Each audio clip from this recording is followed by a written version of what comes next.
Hi friends, అందరికీ నమస్కారం అండి. Welcome to my channel. అల్లరి పెళ్ళం హెడ్ వెయిట్ మొగుడు స్టోరీలో ఈ పార్ట్ చూసే ముందుగా ప్రీవియస్ పార్ట్స్ ఎవరైనా మిస్ చేసి ఉంటే ముందు అవి చూడండి. మధ్యలో బ్రేక్స్ ఎక్కువగానే వస్తున్నాయి. ఇక మీదట రాకుండా ప్రయత్నం చేస్తానండి. పండగ సీజన్ కదా, కొంచెం పనులు ఎక్కువగా ఉండడం, పైగా 7 శనివారాల వ్రతం ఒకటి చేస్తున్నాను. దానికి కొంచెం ఆ, ఈ గురు శుక్ర శనివారాలు కొంచెం కష్టమవుతుంది. అందుకే ఇది సోమవారం నుంచి మాత్రం బ్రేక్ లేకుండా ఇవ్వడానికి ప్రయత్నిస్తాను. ఇంకా స్టోరీలోకి వెళదాం. లోపలికి వచ్చిన అర్జున్ మోహన్ చూసిన వైష్ణవికి కూడా మనసంతా చాలా చేదుగా అనిపించింది. పాపం సార్ వాళ్ళ పెద్దమ్మ గురించి చాలా బాధపడుతున్నారు అని మనసులో ఆమె అనుకుంటూ ఉండగా అర్జున్ సరిగ్గా కనక మహాలక్ష్మి బెడ్ దగ్గరికి వెళ్ళి ఏమీ మాట్లాడకుండా ఆమెనే చూస్తూ అలాగే స్థాణువులా నిలబడిపోయాడు. అతని మొహంలో ఉన్న కంగారుని, బాధని గమనించిన వైష్ణవి తను కల్పించుకొని, సార్, మేడం గారికి ఇప్పుడు బాగానే ఉంది సార్. ఇప్పుడే నర్స్ వచ్చి రీడింగ్స్ అన్నీ చూసింది. అంతా నార్మల్కి వచ్చేసాయి. ఇంకొక గంటన్నరలో డిశ్చార్జ్ కూడా చేసేస్తాను అని చెప్పింది. మీరేమీ టెన్షన్ పడకండి సార్. ఇందాక కదిలారు కూడా. ఇంకొక 10-15 నిమిషాల్లో స్పృహలోకి కూడా వచ్చేస్తారు. చూస్తూ ఉండండి అని వైష్ణవి అతనికి నమ్మకంగా ధైర్యం చెప్తూ ఉండడంతో అర్జున్ ఆందోళనగా ఆమె వైపే చూస్తూ ఉండిపోయాడు.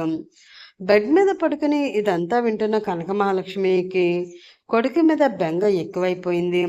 తన కొడుకు పడుతున్న ఆవేదన చూసి తన స్వార్థం కోసం ఇంకా అతన్ని బాధ పెట్టడం అసలు ఇష్టం లేక మెల్లిగా కళ్ళు తెరవడం స్టార్ట్ చేసింది కనక మహాలక్ష్మి. ఆమె కళ్ళు తెరుస్తూ ఉండడం చూసిన పరిమళ ఒక్కసారిగా గట్టిగా, అదిగో సార్, అమ్మగారికి స్పృహ వస్తుంది అంటూ కేకలు వేశాడు. అక్కడ బెడ్ పై ఉన్న కనక మహాలక్ష్మి నెమ్మదిగా కళ్ళు తెరవడంతో అర్జున్ కంగారుగా ఆమె దగ్గరికి వెళ్ళి ఆమె వైపు చూస్తూ ఉన్నాడు. పెద్దమ్మా అంటూ ఎమోషనల్ అవుతూ ఆమె 2 చేతులను తన చేతిలోకి తీసుకుని గట్టిగా పట్టుకున్నాడు. అతని వైపు ఎంతో ప్రేమగా చూస్తూ, కన్నా అని కన్నీళ్లతో గొంతు వణుకుతూ ఉండగా నీరసంగా పిలిచింది కనక మహాలక్ష్మి. ఇప్పుడు ఇప్పుడు నీకు ఎలా ఉంది పెద్దమ్మా?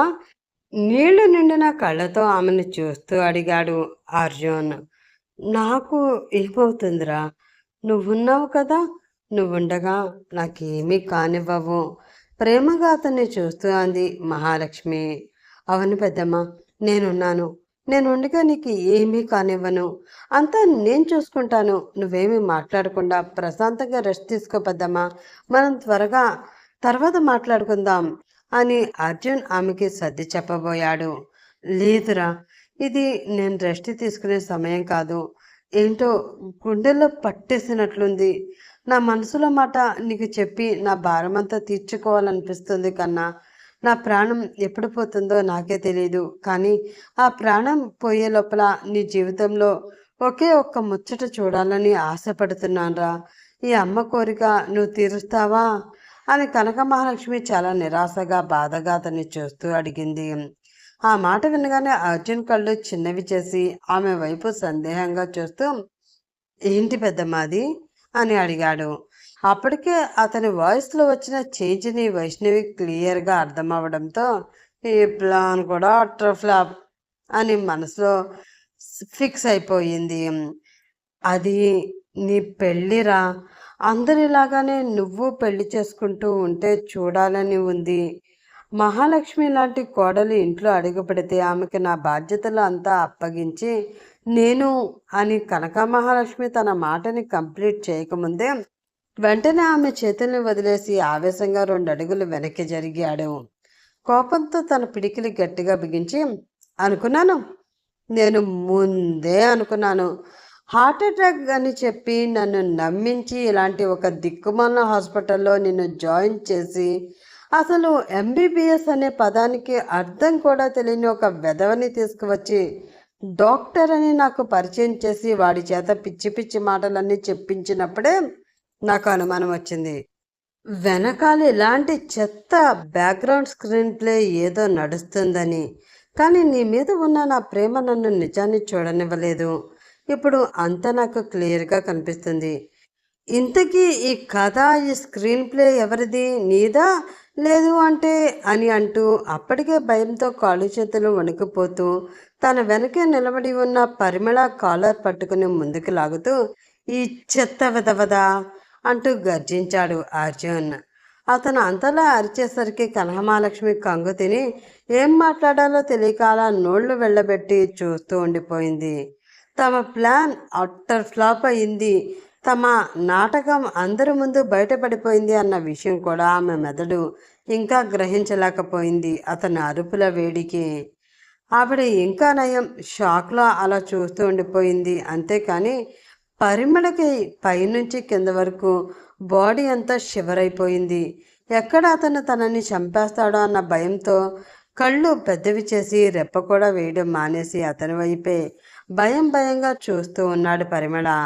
ఒకసారి అతని వైపు చూసి గట్టిగా అరిస్తే ఎక్కడ గుండాగి చేస్తాడో అని అనిపించడంతో తన కోపాన్ని కష్టంగా కంట్రోల్ చేసుకుని అతని కాలర్ వదిలేసి కనక మహాలక్ష్మి వైపు చూస్తూ, చూడు పెద్దమ్మా, ఇప్పటి వరకు నువ్వు వేసిన డ్రామాలు చాలు, ఇక మీదటైనా ఈ నాటకాలు ఆపేయి. నువ్వు ఏం చేసినా, ఎంతమందితో ప్లాన్ చేసి నన్ను సెంటిమెంటల్గా ఫూల్ని చేసి ఏం చేయించినా సరే నేను పెళ్లి చేసుకోవడం అనేది మాత్రం కలలో కూడా జరగదు. నా జీవితంలోకి మరొక అమ్మాయి రానే రాదు అని కరాఖండిగా తేల్చి చెప్పేశాడు అతను. ఆ మాటతో కనకమహాలక్ష్మి కళ్ళల్లో నీళ్లు తిరిగిపోయాయి. దిగులుగా కొడుకు వైపే చూస్తూ ఉంది ఆమె.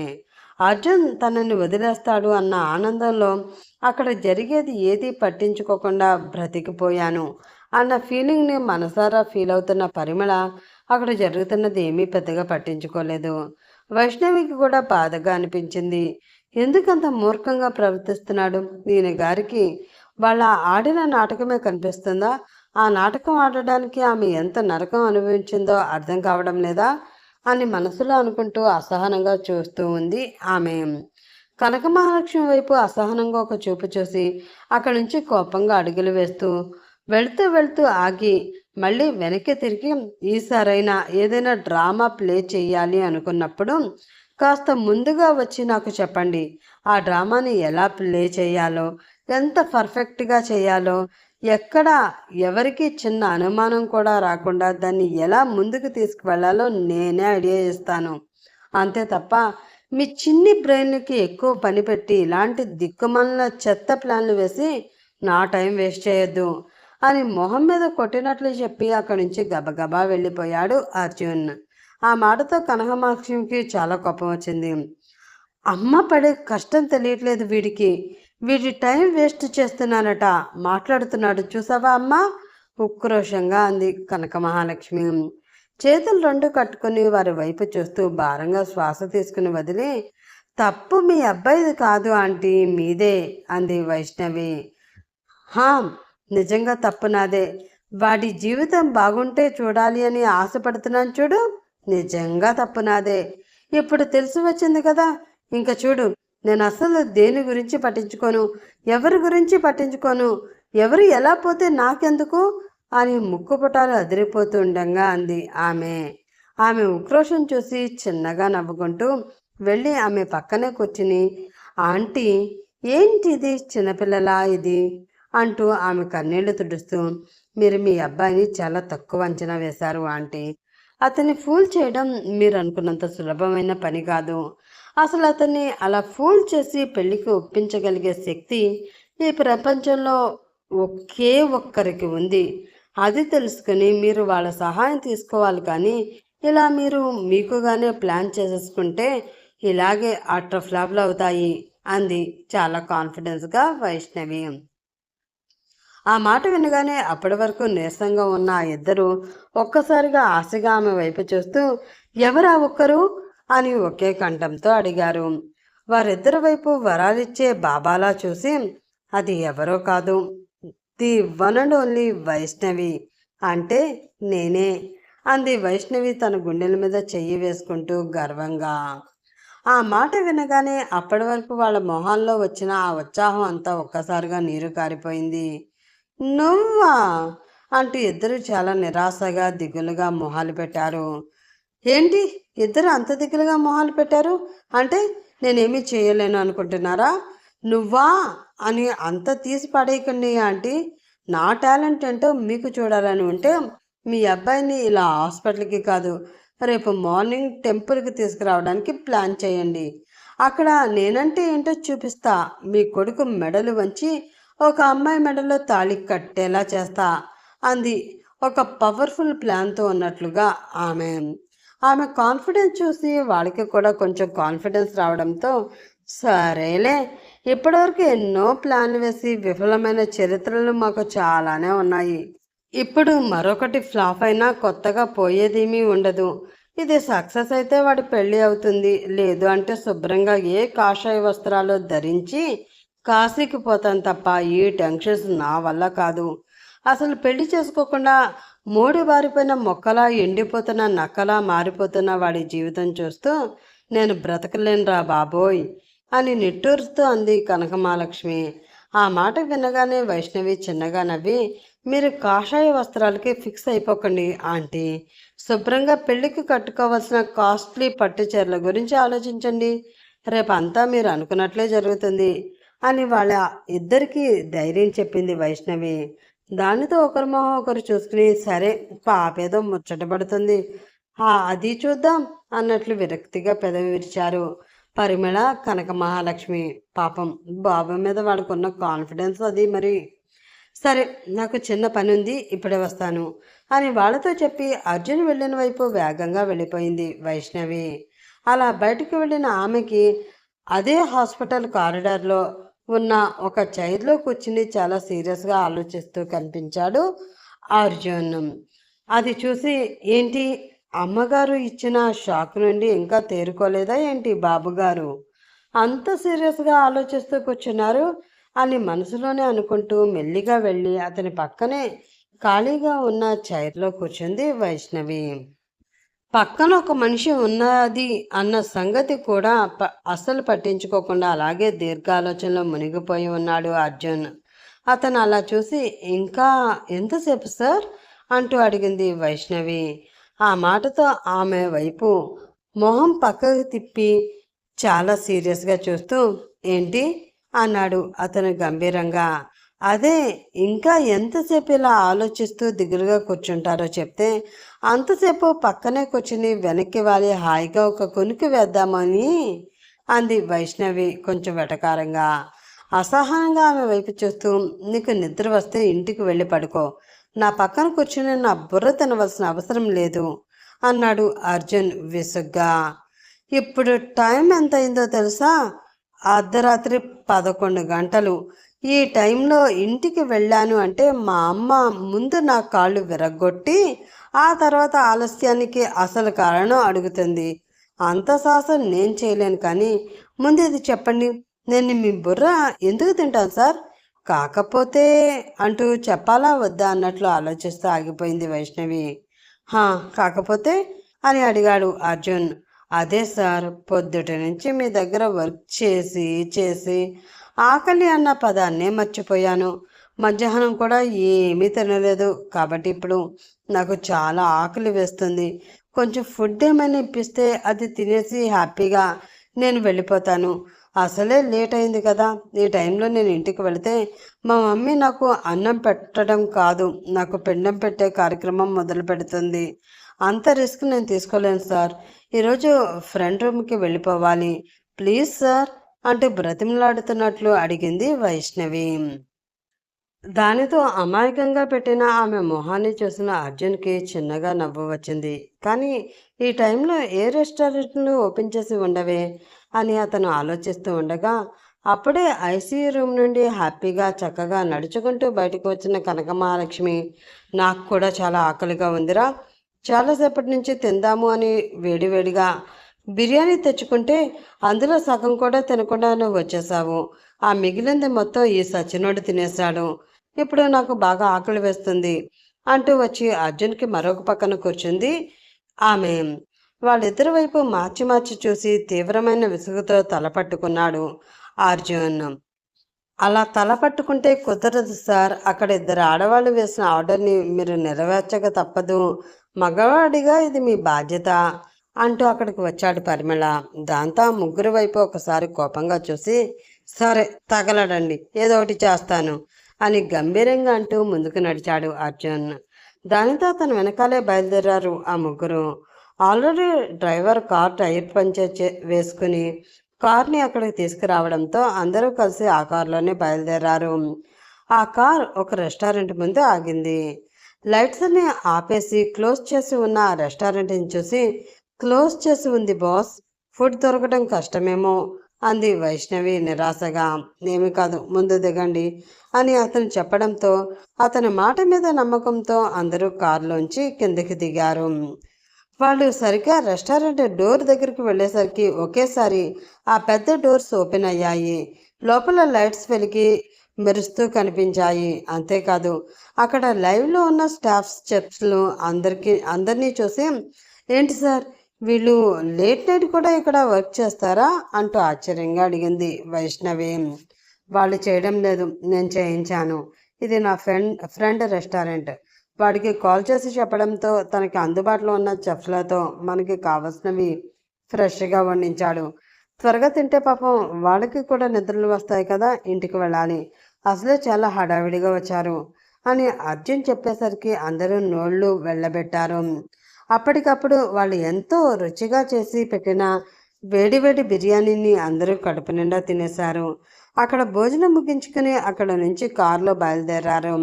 దారిలో వైష్ణవిని ఫ్రెండ్ పీజీ దగ్గర డ్రాప్ చేసి ఇంటికి వెళ్ళిపోయిన అర్జున్ కనక మహాలక్ష్మితో ఏమీ మాట్లాడకుండా తన దారిన తాను పైకి వెళ్ళిపోయాడు. అతన్ని వైపు చూసి దీర్ఘంగా నిట్టూరుస్తూ తన గదిలోకి వెళ్ళిపోయింది కనక మహాలక్ష్మి. అసలు అతన్ని ఎలా మార్చాలో ఆమెకి ఏమాత్రం అర్థం కావడం లేదు. అలా తన రూమ్లోకి వెళ్ళి డోర్ క్లోజ్ చేసి ఫ్రెష్ అయి వచ్చి బెడ్పై వాలిపోయాడు అర్జున్. కొంచెం రీఫ్రెష్గా అనిపించడంతో కళ్ళు మూసుకున్నాడు. అతను అలా కళ్ళు మూసుకోగానే అందంగా నవ్వుతూ ఉన్న వైష్ణవి మొహం కళ్ళ ముందు కదలాడింది. దాంతో ఒక్కసారిగా ఉలిక్కిపడి కళ్ళు తెరిచాడు. కళ్ళ ముందు ఆమె కనిపించకపోవడంతో, అబ్బా, ఎవడి కన్నాడో కానీ దీన్ని చెడగొడుతుంది. ఆ కళ్ళేంట్రా బాబు అంత బాగున్నాయి, లాభం లేదు. ఈ పీస్కి వీలైనంత దూరంగా ఉంటేనే నాకు పీస్ ఆఫ్ మైండ్ ఉంటుంది అని మనసులో అనుకుని ఆమెని తన నుంచి దూరంగా పంపించడానికి ఏం చెయ్యాలా అని ఆలోచిస్తూ ఆ రాత్రి నిద్ర లేకుండా గడిపేశాడు అర్జున్. నెక్స్ట్ డే మార్నింగ్ తీవ్రంగా ఆలోచిస్తూ ఉన్న కనకమహాలక్ష్మి దగ్గరికి వచ్చి, మేడం, ఏమైనా తట్టిందా అంటూ అడిగాడు పరిమళ. అతన్ని చంపేసేలా చూస్తూ, అది తట్టడం కాదు కానీ ఇంకొకసారి వచ్చి మేడం ఏమైనా తట్టిందా, మేడం ఏమైనా తట్టిందా అని అడిగావు అంటే నీ తల తీసుకువెళ్ళి ఫ్రిడ్జ్లో పెడతాను అని గట్టిగా వార్నింగ్ ఇచ్చింది మహాలక్ష్మి. ఇది మరీ బాగుంది మేడం, ఇంత పెద్ద శరీరాన్ని వదిలేసి తల మాత్రమే తీసుకువెళ్ళి ఫ్రిడ్జ్లో పెడతాను అంటే ఏంటి అర్థం అని అతను అమాయకంగా అడగడంతో, ఏంటి అర్థం అంటే నీ తలని నీ మొండె నుంచి వేరు చేసి తలని మాత్రమే చూసుకోవడానికి ఫ్రిడ్జ్లో పెడతాను అని, నోరు మూసుకుని వెళ్ళి పని చూసుకో అని కనకమహాలక్ష్మి కస్సుమంది. ఇది మరీ బాగుంది, మీ తల్లి కొడుకులు కొట్టుకుని మధ్యలో నన్ను చంపేస్తారా ఏంటి అని మనసులోనే అనుకుంటూ, అలాగే మేడం అని సైలెంట్గా కిచెన్లోకి వెళ్ళిపోయాడు పరిమళ. అప్పుడే ఆఫీస్కి రెడీ అయ్యి కిందకి వస్తున్న కొడుకుని చూసింది కనక మహాలక్ష్మి. వెంటనే, రే పరిమళ అంటూ గట్టిగా అరిచింది ఆమె. దానితో పరిగెత్తుకుంటూ వచ్చాడు పరిమళ. కొడుకు వైపు చూస్తూ, ఈరోజు నేను టిఫిన్ చెయ్యను, ఇవాళ ఉపవాసం అంది కనక మహాలక్ష్మి అర్జున్ వినేలా గట్టిగా. ఆ మాటతో మెట్ల మీద ఆగి ఆమె వైపు చూసి, ఆ ఉపవాసాలు చేస్తే నిజంగానే పేషెంట్ అయిపోతారు. అప్పుడు ఎలాంటి డ్రామాలు ఆడవలసిన అవసరం లేదు, కేర్ ఆఫ్ అడ్రస్ హాస్పిటల్ చేసేయచ్చు అని చెప్పరా పరిమళ అని పరిమళతో అన్నాడు అర్జున్. అయిపోయినా పర్వాలేదు, కానీ ఈరోజు నేను ఏమీ తినను. అలాగే గుడికి వెళ్ళాలి, అక్కడ తీర్చుకోవాల్సిన మొక్కులు చాలా ఉన్నాయి. ఎవరైనా సహాయంగా వస్తారేమో అడుగు, రాను అంటే నేను ఒక్కదాన్నే వెళ్తాను. అక్కడ ఏమైనా తేడా జరిగి నేను పడిపోయినా లేదా నా ప్రాణం పోయినా సరే, సాయంత్రం వచ్చి స్పృహ తప్పిన నన్ను లేదంటే ప్రాణం పోయినా నా బాడీను కలెక్ట్ చేసుకోమని చెప్పరా పరిమళ అంది కనక మహాలక్ష్మి. ఆ మాటతో కోపంగా ఆమె వైపు చూస్తూ, ఇంకా ఈ టార్చర్ ఆపు పెద్దమ్మా, నేను భరించలేకపోతున్నాను అన్నాడు అర్జున్. అంత భరించలేకపోతే వెంటనే పెళ్లి చేసుకో అంది కనక మహాలక్ష్మి. అది తప్ప ఇంకా ఏదైనా చెప్పు, చేస్తాను అన్నాడు అర్జున్. అయితే ఇప్పుడు నువ్వు నాతో గుడికి రా, పక్కనే ఉండి చూసుకో, లేదు అంటావా నా దారి నేను వెళ్తాను అంది ఆమె పట్టుదలగా. సరే అలాగే వస్తాను, కానీ ఈరోజు కాదు, కొంచెం ఇంపార్టెంట్ మీటింగ్స్ ఉన్నాయి, రేపు వెళదామా అన్నాడు అర్జున్. అలాగే రేపు నువ్వు వెళ్ళు, నేను ఈరోజు వెళ్ళి వచ్చేస్తాను అంటూ కూర్చున్న చోట నుండి పైకి లేచింది కనక మహాలక్ష్మి. దాంతో సీరియస్గా ఆమె వైపు చూస్తూ చేతిలో ఉన్న బ్యాగ్ అక్కడే ఉన్న సోఫాలోకి విసిరేసి, రాక చస్తానా, వస్తాను, ఈరోజే వస్తాను, బయలుదేరు అన్నాడు అర్జున్. ఆ మాటతో హ్యాపీగా నవ్వుకుంటూ, నాకు తెలుసురా, నిన్నెక్కడ టచ్ చేస్తే నువ్వు లొంగుతావో, రాత్రి ఏదో ఓవరాక్షన్ వల్ల మిస్ఫైర్ అయింది, కానీ లేదంటే ఈ సెంటిమెంట్ అనే డ్రామా ఎప్పుడో వర్కౌట్ అవుతూనే ఉంటుంది. రాత్రి నన్ను అంత డిసప్పాయింట్ చేసినందుకు నీకు ఉందిలే, పదా అని మనసులోనే అనుకుంటూ ముందుకు కదిలింది కనక మహాలక్ష్మి. దేవుడా అని అనుకుంటూ ఆమె వెనక్కి నడిచాడు అర్జున్. సార్, తోడుగా నన్ను కూడా రమ్మంటారా అంటూ వాళ్ళ వెనకే బయలుదేరాడు పరిమళ. దాంతో అతని వైపు కోపంగా చూస్తూ, నువ్వు లేకపోతే ఎలా నాన్నా, రా, నీతో అక్కడ కూడా నాకు చాలా పని ఉంది అని అర్జున్ వ్యంగ్యంగా అనడంతో వాళ్ళతో పాటు పరిమళ కూడా వెళ్ళాడు. ఇక ఇక్కడ గుడిలో ఆల్రెడీ వాళ్ళ కోసమే ఎదురు చూస్తూ నిలబడి ఉంది వైష్ణవి. అలా గుడి ప్రాంగణంలో ఎదురు చూస్తూ నిలబడి ఉన్న వైష్ణవి దగ్గరికి వేగంగా అడుగులు వేసుకుంటూ వచ్చాడు దివాకర్. అంత దూరం ఆదరాబాదరాగా నడిచి రావడం వలన వస్తున్న ఆయాసానికి రొప్పుతూ, ఏంటమ్మా బంగారు తల్లి, అంత అర్జెంటుగా రమ్మని ఫోన్ చేశావు, ఆఫీస్లో ఎంతో ముఖ్యమైన క్లయింట్ మీటింగ్ ఉంటే దాన్ని కూడా క్యాన్సిల్ చేసుకుని మరీ నీకోసం పరుగున వచ్చాను తెలుసా అన్నాడు నుదుటి మీద చెమట తుడుచుకుంటూ. ఆ మాటలకి చిన్నగా చిరునవ్వు నవ్వుతూ, ఇది మీ ఆఫీస్ మీటింగ్ కన్నా చాలా ముఖ్యమైన విషయం డాడ్, అసలు ఈ విషయం మీకు రాత్రే చెప్పవలసింది, కానీ ఇంటికి వచ్చేసరికి బాగా లేట్ అయిపోయింది. ఆ టైంలో కానీ నేను ఇంటికి వస్తే మీ ఆవిడ నా మీద పడి అరుస్తూ ఎక్కడ నా ప్రాణం తీసేస్తుందో అన్న భయంతో అసలు ఇంటికే రాకుండా ఫ్రెండ్ రూమ్లోనే ఉండిపోయాను అంటూ ముద్దుగా బొంగుమూతి పెట్టుకుంది వైష్ణవి. కూతురు మాటలకి గట్టిగా నిట్టూరుస్తూ, అదే మంచిదైందిలే తల్లి, నువ్వు రాలేదు అని రాత్రంతా నా ప్రాణం తీసి పారేసింది. ఒకవేళ నువ్వు వచ్చి ఉంటేనా ఆ అరుపులకి రచ్చకి నువ్వు కూడా బలైపోయేదానివి. సరే అవన్నీ పక్కన పెట్టి కానీ ముందు అసలు విషయం చెప్పు, ఎంత అర్జెంటుగా నన్ను ఈ గుడికి ఎందుకు రమ్మన్నావు? అసలు ఇంట్లో మీ అమ్మ ఎంత బతిమలాడినా ఎన్ని పూజలు పెట్టినా నువ్వెప్పుడు గుడిమెట్లు కూడా ఎక్కవు కదా అన్నాడు దివాకర్ అనుమానంగా చూస్తూ. అవును డాడీ, సాధారణంగా అయితే నేను గుడివైపు కూడా చూడను, కానీ ఈరోజు ఖచ్చితంగా రావాల్సిన ఒక పెద్ద పరిస్థితి వచ్చింది.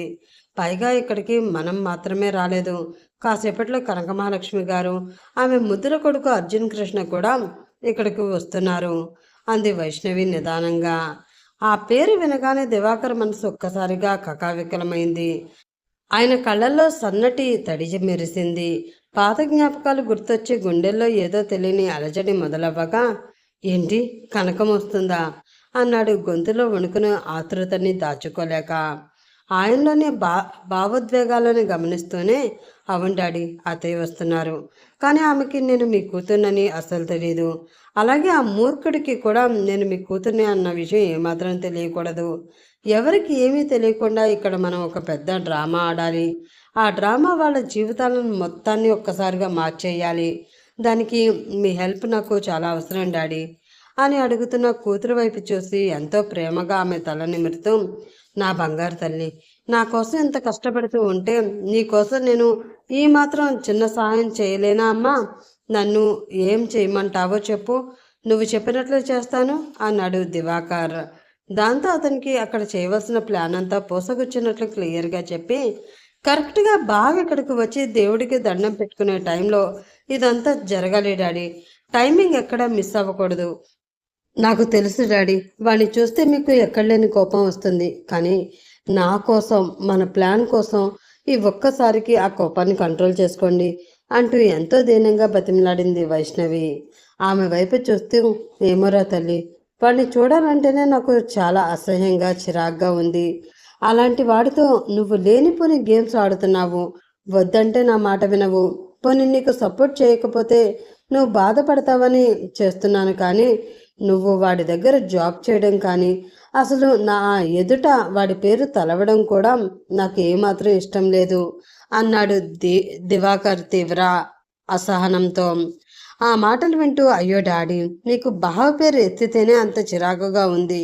అలాంటిది త్వరలోనే నేను అతన్ని పెళ్లి చేసుకోబోతున్నాను అన్న నిజం తెలిస్తే మీరు ఇంకెలా తట్టుకుంటారో, ఎలా రియాక్ట్ అవుతారో ఏంటో అని మనసులోనే అనుకుంటూ, సరే డాడీ, అవన్నీ మనం తర్వాత తీరిగ్గా మాట్లాడుకుందాం. అదిగో వాళ్ళు కారు దిగి లోపలికి వచ్చేస్తున్నారు. మీరు త్వరగా ఇక్కడి నుంచి వెళ్ళండి అని తండ్రిని వెనక వైపు నుంచి జాగ్రత్తగా పంపించేసింది. అర్జున్ దర్పంగా లోపలికి నడుచుకుంటూ వస్తుండడం చూసి వాళ్ళు లోపలికి వస్తున్న విషయం తనకి అస్సలు తెలియనట్లుగా తెగ నటించేస్తూ ఏమీ ఎరగనట్లు గుడి చుట్టూ భక్తిగా ప్రదక్షిణలు చేయడం ప్రారంభించింది వైష్ణవి. ఇక గుడి లోపలికి నడుచుకుంటూ వచ్చిన తర్వాత పరిసరాల వైపు విసుగ్గా చూస్తూ, పరిమళ, అంత త్వరగా కానివ్వాలి. ఆఫీస్లో నాకు చాలా పనులున్నాయి. ఇప్పటికే బాగా లేట్ అయ్యింది. త్వరగా ఆ అర్చనలు, అభిషేకాలు ఏవో ఉంటాయి కదా, అవన్నీ పూజతో మాట్లాడి చేసుకుని రమ్మని ఆవిడికి చెప్పు అన్నాడు అర్జున్ అసహనంగా. దాంతో అతని వైపు భయపడుతూనే చూస్తూ, సారీ సార్, అలా చెప్పడం కుదరదు అన్నాడు పరిమళ.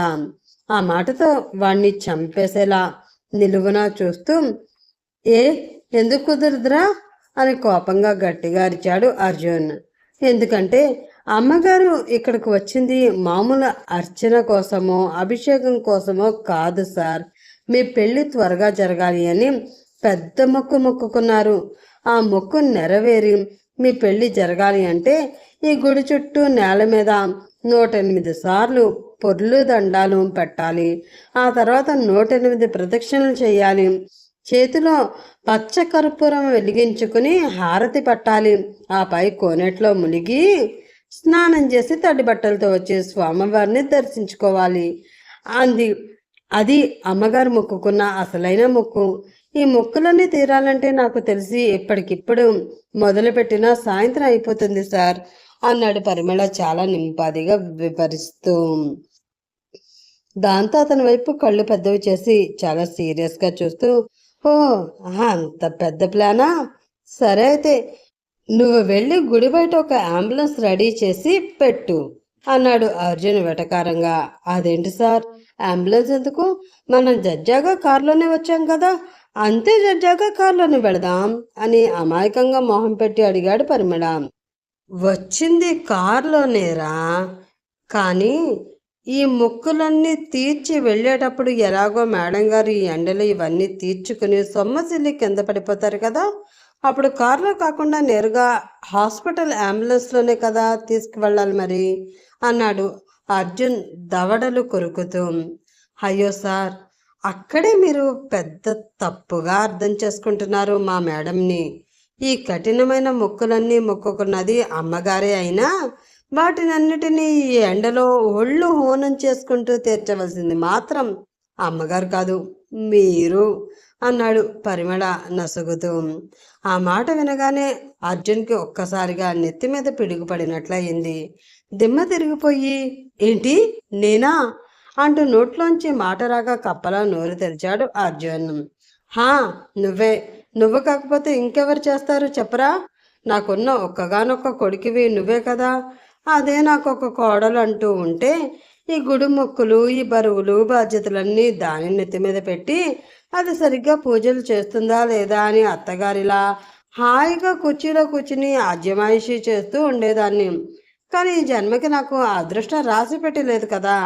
అందుకే నాకు కొడుకైనా కోడలివైనా నువ్వే, అన్ని బాధ్యతలు నువ్వే మోయాలి, నువ్వే చెయ్యాలి అంటూ అక్కడికి గబగబా నడుచుకుంటూ వచ్చింది కనక మహాలక్ష్మి. ఆమె వైపు ఎంతో కోపంగా చూస్తూ, అమ్మా, ఈ ఎండలు ఇవన్నీ చేయడం అసలు నా వల్ల కాదు అని మొహం మార్చుకుని గారంగా అన్నాడు అర్జున్. సరే అయితే నీ వల్ల సులువుగా అయ్యే పని ఇంకొకటి చెప్తాను, మరి అది చేస్తావా అంటూ నిలదీసినట్లు అడిగింది కనక మహాలక్ష్మి. హా, ఏంటో చెప్పు, చేస్తాను అన్నాడు అతను వెంటనే తప్పించుకునే ఆశతో. ఆహా, చేస్తావా? అయితే వెంటనే ఒక మంచి పిల్లని చూసి పెళ్లి చేసుకో అంది ఆమె టక్కున. ఆ మాట వినగానే ఆమె వైపు నిలువునా చంపేసేలా చూస్తూ, పరిమళ అంటూ కోపంతో పళ్ళు కొరుకుతూ గట్టిగా అరిచాడు అర్జున్. హా బాబు, సర్వము రెడీ అంటూ పూజ సామాగ్రితో పాటు ఒక తెల్ల పంచ కండువా తెచ్చి అతని చేతిలో పెట్టాడు పరిమళ. ఈ కోటు సూట్లో అంగ ప్రదర్శనలు చేస్తే చుట్టూ ఉన్న జనాలు నవ్వుతారు, చూడడానికి అంత బాగోదు కదా, ముందు వెళ్ళి బట్టలు మార్చుకుని వస్తాను అని అర్జున్ అనడంతో, హా అలాగే మహానుభావ, ఆ బట్టలు మార్చుకునే ముందుగా ఆ కోనేట్లోకి వెళ్ళి ఒక 3 మునకలు మునిగి రా, అప్పుడైనా నీ ఒంట్లో ఉన్న పొగరు తగ్గి కాస్త బుద్ధి మారుతుందేమో చూద్దాం అంది కనక మహాలక్ష్మి గట్టిగా. ఆమె వైపు సీరియస్గా చూస్తూ, ఆ ముంచడానికి కూడా తమరు స్వయంగా వస్తారా, లేక నన్నే మునిగి రమ్మంటారా అంటూ వెటకారంగా అడిగాడు అర్జున్. అంత శ్రమ నీకెందుకులే నాయనా, నేనున్నాను కదా, నేనే నా చేతులతో నిన్ను ముంచుతాను పదా అంటూ చీర కొంగు తీసి నడుముకి గట్టిగా బిగించి బొడ్డులో దోపింది కనక మహాలక్ష్మి. దేవుడా, ఎక్కడి నుంచి తీసుకువచ్చావురా ఈ శనిని అని మనసులోనే అనుకుంటూ ఒంటి మీద ఉన్న ఖరీదైన బ్లాజర్ తీసి పరిమళ చేతికి విసిరు కొట్టి కోనేటి వైపు అడుగులు వేయడం మొదలుపెట్టాడు అర్జున్. సరిగ్గా అదే సమయంలో వాళ్ళు ఖచ్చితంగా కోనేటి దగ్గరికి వస్తారని ముందే పక్కాగా తెలిసి ఉండడంతో అక్కడ కోనేటి రాతి మెట్ల దగ్గర అటు ఇటు చూస్తూ ఎదురు చూస్తూ నిలబడి ఉంది వైష్ణవి. మెట్లు దిగుతూనే ఆమెను గమనించిన కనకమహాలక్ష్మి వైష్ణవి వైపు చూస్తూ కనసైగలు చేస్తూ మెట్లు దిగుతూ ఉంది. ఫుల్ చిరాకులో కోపంలో ఉన్న అర్జున్ మాత్రం చుట్టుపక్కల ఏం జరుగుతుందో పట్టించుకోకుండా కోపంగా ముందుకు నడుస్తున్నాడు. వైష్ణవిని ఏమాత్రం గమనించలేదు. అలా దిగుతూ ఉండగా కోనేటి రాతి మెట్ల మీద తడికి కొంచెం జారుడుగా ఉండడం, పచ్చి నాచు పాకుడు పట్టి ఉండడంతో ఒక్కసారిగా కాలు జారి వెనక్కి పడబోయింది కనకమహాలక్ష్మి. ఆ క్షణంలో అయ్యో మేడం అని అది చూసిన వైష్ణవి కంగారుతో భయంతో గట్టిగా అరవడంతో ఉలిక్కిపడి వెనక్కి తిరిగి చూశాడు అర్జున్. కానీ లక్కీగా కనకమహాలక్ష్మి కింద పడిపోలేదు. సరిగ్గా అక్కడే ఉన్న ఎవరో ఒక వ్యక్తి వేగంగా ముందుకు వచ్చి ఆమెను కింద పడకుండా గట్టిగా పట్టుకుని ఆపాడు. ఆ పట్టుకున్న వ్యక్తి ఆమె వైపే రెప్ప వాల్చకుండా చూస్తూ ఉండగా అతని మొహం చూసి ఒక్కసారిగా మైమర్చిపోయి ప్రపంచాన్ని మర్చిపోయి చూస్తూ ఉండిపోయింది కనక మహాలక్ష్మి. ఆ క్షణం ఆమె కంటిలో తిరిగిన కన్నీటి చుక్కలు ఆపుకోలేక చెంపల మీదకి జారి జుట్టులోకి ఇంకిపోతున్నాయి. ఆమె పడుతున్న ఆ అంతర్మదనాన్ని దూరం నుంచి చూసిన వైష్ణవి మనసు చెప్పలేనంత బాధతో బరువెక్కిపోయింది. ఇంతలో అర్జున్ కంగారుగా పరిగెత్తుకుంటూ వచ్చి, పెద్దమ్మా దెబ్బ మీద తగిలిందా అంటూ ఆమె చెయ్యి పట్టుకుని ముద్దుగా పైకి లేపాడు. ఆ తర్వాత ఆమెను పట్టుకున్న వ్యక్తి వైపు తిరిగి, చాలా థ్యాంక్స్ అండి, సమయానికి పట్టుకుని మా పెద్దమ్మ కింద పడకుండా కాపాడారు అంటూ మర్యాదగా కృతజ్ఞత చెప్పాడు అర్జున్. అతని వైపు ఒక చిన్న వెటకారపు చిరునవ్వుతో చూస్తూ, పర్వాలేదు బాబు, మీరే కొంచెం జాగ్రత్తగా చూసుకోండి, పెద్ద వయసు కదా, ఈ వయసులో పడిపోతే పాపం ఆవిడికి దగ్గరుండి సేవలు చేయడానికి ఇంట్లో కోడలు ఉందో లేదో, ఒకవేళ ఉన్నా కూడా తోడంటూ ఎవరూ లేని వారికి సేవలు చేయడానికి ఈ రోజుల్లో ఎవరు అంత ఈజీగా ముందుకు రారు కదా అని చాలా వ్యంగ్యంగా పరోక్షంగా దెప్పి పొడుస్తూ మాట్లాడి ఎవరికీ దొరకనట్లు అక్కడ నుంచి విసవిస వెళ్ళిపోయాడు ఆ వ్యక్తి. దానితో అలా వెళుతున్న అతని వైపే అయోమయంగా చూస్తూ, అతను ఏదో వింతగా మాట్లాడి వెళ్ళాడు పెద్దమ్మ, నాకేమీ సరిగ్గా అర్థం కాలేదు అన్నాడు అర్జున్ బుర్రగొక్కుంటూ. అతని వైపు ఎంతో బాధగా చూస్తూ, కొన్ని మాటలకి కొందరు వ్యక్తుల పనులకి వెంటనే పైకి అర్థాలు దొరకవు అర్జున్. అది వారి మనసు తెలిసిన వారికి, ఆ గతం తెలిసిన వారికి మాత్రమే అర్థమవుతుంది తప్ప పరాయి వాళ్ళకి వేరే వాళ్ళకి అస్సలు అర్థం కాదు అని దీర్ఘంగా ఒక నిట్టూర్పు విడిచింది. ఆ వెంటనే తన మొహంలోని బాధని బలవంతంగా దాచేసుకుంటూ, సరే పద, సమయం మించిపోతుంది అంది కనక మహాలక్ష్మి. కానీ ఒక్క క్షణం గ్యాప్లో ఆమె మొహంలో వచ్చిన ఆ స్పష్టమైన మార్పుని, ఆ కన్నిటిని అర్జున్ చాలా క్లియర్గా అబ్జర్వ్ చేశాడు. ఏంటి పెద్దమ్మ, ఇందాకటే దాకా అంత హుషారుగా అరిచిన మనిషి సడన్గా ఎంత డల్ అయిపోయింది అని మనసులో అనుమానంగా అనుకుంటూ వెనక్కి తిరిగి వెళుతున్న అతని వైపు చూస్తూనే కోనేరు మెట్లు దిగి చల్లటి నీటిలోకి వెళ్ళి 3 మునకలు మునిగి ఆ తడి బట్టలతోనే బయటికి వచ్చాడు అర్జున్. అలా ఒళ్ళంతా తడిసిన బట్టలతో బయటికి వచ్చిన అర్జున్ భారంగా నడుచుకుంటూ వెళ్ళి ఆ దేవుడి వైపు చూసి దండం పెట్టుకుని నేల మీద పడుకుని అంగప్రదక్షిణలు మొదలుపెట్టాడు. గోవిందా గోవిందా అంటూ పరిమళ అతని కాళ్ళు చేతులు సరిచేస్తూ దొల్లిస్తూ ఉండగా గుడి చుట్టూ ఉన్న ఆ బండల మీద పొర్లు దండాలు పెడుతూ ముందుకు సాగుతున్నాడు అర్జున్. అతను అలా ఒళ్ళు హోనం చేసుకుంటూ చూస్తూ ఉంటే గుడి ప్రాంగణంలో ఉన్న ఒక రాతి అరుగు మీద కూర్చుని ఒక్కలతో ఒక్కొక్కటిగా జాగ్రత్తగా లెక్క పెడుతూ ఉంది కనక మహాలక్ష్మి. అప్పుడే బాగున్నావా కనకం అంటూ ఎంతో తెలిసిన పాత జ్ఞాపకాలన్నీ తట్టి లేపే ఒక గొంతు వెనక నుంచి ఆమెని పలకరించింది. ఆ గొంతు వినగానే గుండెల్లో రాయి పడినట్లు గట్టిగా కళ్ళు మూసుకుంది కనక మహాలక్ష్మి. ఆ క్షణంలో ఆమె కళ్ళలో నుండి ఆగని నీళ్లు నెమ్మదిగా బుగ్గల మీదకి జారిపోయాయి. అతనికి ఏమాత్రం సమాధానం చెప్పాలని ఆమెకు అనిపించడం లేదు. కనీసం అతని మొహం వైపు కూడా చూడడం ఇష్టం లేదు అన్నట్లు అలాగే బిగుసుకుపోయి నిశ్శబ్దంగా మౌనంగా కూర్చుని ఉంది ఆమె. ఏంటి, ఇంకా నీకు నా మీద ఆ పాత కోపం తగ్గలేదా? ఇన్ని సంవత్సరాల తర్వాత మళ్ళీ ఇలా ఎదురుపడినా కూడా నాతో ఒక్క మాట కూడా మాట్లాడాలని నీకు అనిపించడం లేదా కనకం అని అడిగాడు ఆ వ్యక్తి ఎంతో ఆవేదన నిండిన గొంతుతో. అయినా కూడా కనకమాక్షి పెదవి విప్పి సమాధానం చెప్పలేదు. ఒక 2 నిమిషాలు ఆమె నుంచి ఏదైనా సమాధానం వస్తుందేమోనని ఆశగా ఎదురుచూసి, ఓహో, అంటే నువ్వు నన్ను పూర్తిగా మర్చిపోయావన్నమాట. నేనే ఒక పిచ్చివాడిలా ఇంకా నీ గురించే రాత్రింబవళ్ళు ఆలోచిస్తూ ఎప్పటికైనా నువ్వు తిరిగి వస్తావని ఆశగా నీకోసమే ఎదురుచూస్తూ క్షణక్షణం నిన్నే తలుచుకుంటూ ఒంటరిగా బ్రతుకుతున్నాను. నిజంగా మీ ఆడవాళ్ళు చాలా గొప్పవాళ్ళు. మీకు మనుషుల్ని గతాన్ని మర్చిపోవడం ఇంత సహజమని నేను అస్సలు అనుకోలేదు అని ఎంతో నిరాశగా బాధగా అతను అంటూ ఉండడంతో ఆ నిష్ఠురపు మాటల్ని తట్టుకోలేక ఆమె గుండె ఒక్కసారిగా తరుక్కుపోయినట్లయింది. కళ్ళ నిండా నీళ్లు నిండిన చూపులతో అటు అతని వైపు కోపంగా ఆత్రంగా తిరిగి అలా చూస్తూ ఉండిపోయింది కనక మహాలక్ష్మి. ఆ నిండిన కన్నీళ్లు చూసిన అతని గుండెల్లో ఏదో తెలియని తీయని బాధ మెదిలింది. నేను నీ దగ్గరికి వచ్చి పలకరించింది నిన్ను ఏడిపించడం కోసం కాదు కనకం. నేను బాగున్నాను అని నువ్వు చిన్న చిరునవ్వుతో చెప్పే ఆ ఒక్క చిన్న మాట కోసం, మీరులా ఉన్నారు అని ప్రేమగా అడిగే ఆ చిన్న ప్రశ్న కోసం, అంతే తప్ప ఇలా నా ముందే కన్నీళ్లు పెట్టుకుంటావని కాదు. అసలు నీ కళ్ళలో నీళ్లు చూడడం నాకు అసలు ఇష్టం ఉండదని నీకు బాగా తెలుసు కదా అంటూ ఆమె కన్నీటిని తుడవడానికి ఎంతో చనువుగా తన చేతిని ముందుకు చాచాడు. కానీ వారి మధ్య ఉన్న దూరం గతం గుర్తుకు వచ్చి ఏదో అడ్డుపడుతున్నట్లు అనిపించడంతో ఆ చేతిని అలాగే మధ్యలోనే వెనక్కి తీసుకుని జేబులో ఉన్న కర్చీఫ్ తీసి ఆమె చేతికి ఇవ్వబోయాడు. ప్లీజ్, ఈ కన్నీళ్లు తుడుచుకో అన్నాడు అతను ఎంతో ఆవేదనగా. ఆ కర్చీఫ్ వైపు కనీసం చూడకుండా దాన్ని చేత్తో తీసుకోకుండా తన పైట చెంగుతోనే ఆ కన్నిటిని గట్టిగా తుడుచుకుంటూ, నిజమే, మా ఆడవాళ్ళకి మరుపు అన్నది చాలా సహజం.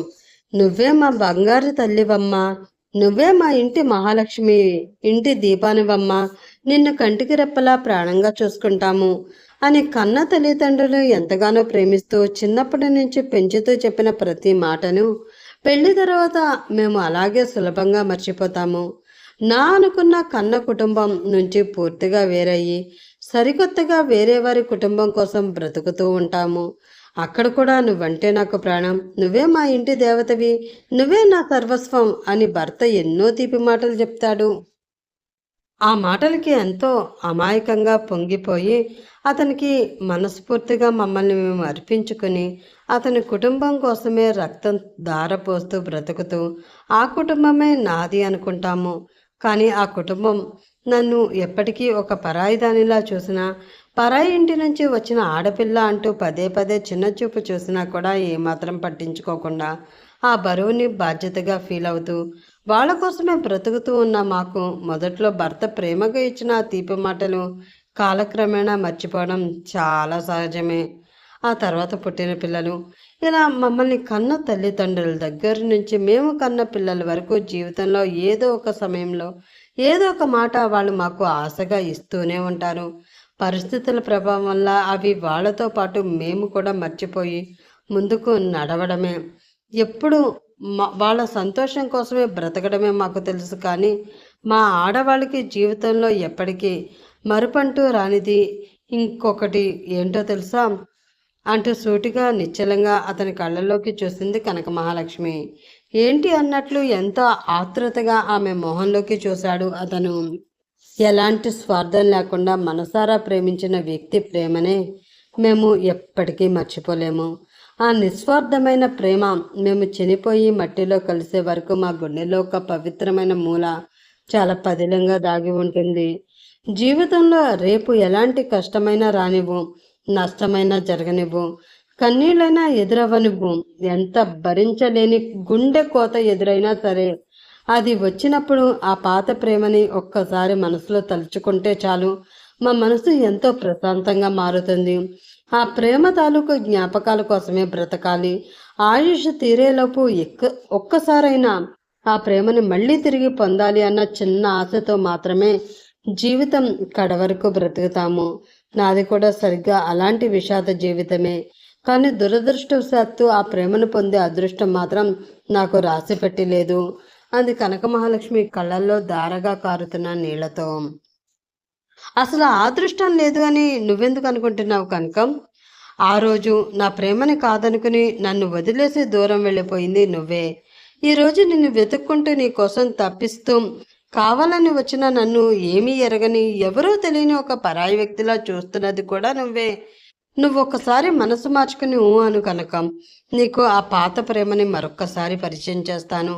ఈ ప్రపంచంలో ఎవరూ చూడనంతగా నిన్ను నా ప్రాణంగా చూసుకుంటాను అని రెండు చేతులు జోడించి ఎంతో దీనంగా బ్రతిమలాడాడు ఆ వ్యక్తి. సరిగ్గా అప్పుడే అమ్మా అంటూ ఆ గుడి ఆవరణ అంతా ప్రతిధ్వనించేలా దూరంగా గట్టిగా ఒక అరుపు వినిపించింది.